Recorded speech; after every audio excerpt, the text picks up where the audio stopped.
The Festivities in Shushan by Louis Ginzberg. At the expiration of the 180 days allotted to the feast for the nobles, Ahasuerus arranged a great celebration for the residents of Shushan, the capital city of Elam. From the creation of the world until after the deluge, the unwritten law had been in force, that the firstborn son of the patriarchs was to be the ruler of the world. Thus, Seth was the successor to Adam, and he was followed in turn by Enosh, and so the succession went on from firstborn son to firstborn son, down to Noah and his oldest son Shem. Now the firstborn son of Shem was Elam, and according to custom, he should have been given the universal dominion which was his heritage. Shem, being a prophet, knew that Abraham and his posterity, the Israelites, would not spring from the family of Elam, but from that of Arpachshad. Therefore he named Arpachshad as his successor, and through him rulership descended to Abraham, and so to Isaac, Jacob, and Judah, and to David and his posterity, down to the last Judean king Zedekiah, who was deprived of his sovereignty by Nebuchadnezzar. Then it was that God spake thus: So long as the government rested in the hands of my children, I was prepared to exercise patience. The misdeeds of the one were made good by the other. If one of them was wicked, the other was pious. But now that the dominions has been wrested from my children, it shall at least revert to its original possessors. Elam was the firstborn son of Shem, and his seed shall be given the rule. So it happened that Shushan, the capital city of Elam, became the seat of government. 14.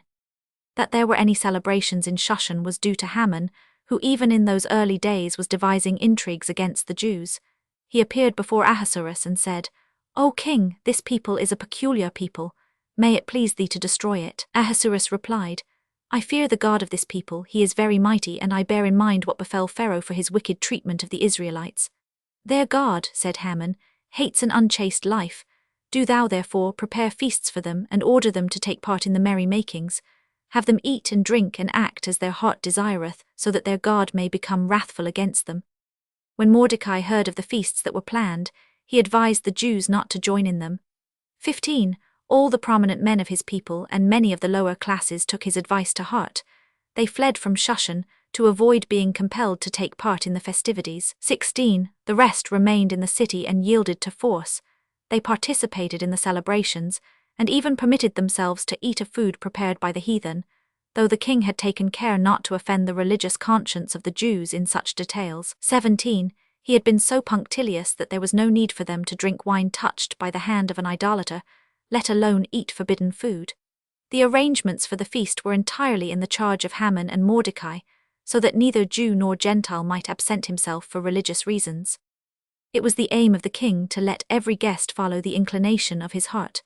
When Ahasuerus issued the order that the officers of his house were to do according to every man's pleasure, God became wroth with him. Thou villain, he said, canst thou do every man's pleasure? Suppose two men love the same woman, can both marry her?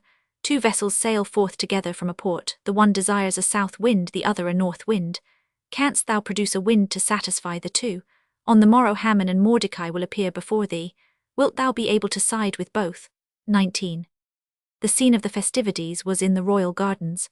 The upper branches of the high trees were made to interlace with each other, so as to form vaulted arches, and the smaller trees with aromatic foliage were taken up out of the ground, and placed in artfully constructed tents. From tree to tree stretched curtains of byssus, white and sapphire blue, and vivid green and royal purple, fastened to their supports by ropes depending from round silver beams, these in turn resting on pillars of red, green, yellow, white, and glittering marble. The couches were made of delicate draperies, their frames stood on silver feet, and the rods attached to them were of gold.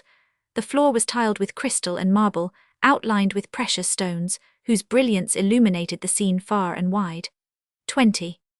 The wine and the other beverages were drunk only from golden vessels, yet Ahasuerus was so rich that no drinking cup was used more than a single time. The royal bounty did not show itself in food and drink alone. The king's guests could also indulge in the pleasures of the dance if they were so minded. Dancers were provided, who charmed the company with their artistic figures displayed upon the purple-covered floor. 24.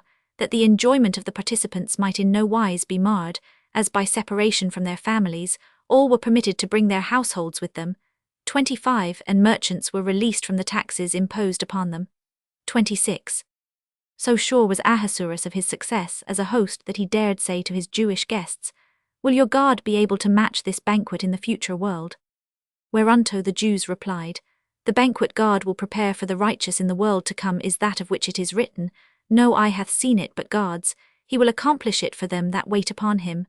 If God were to offer us a banquet like unto thine, O king, we should say, such as this we ate at the table of Ahasuerus. 27.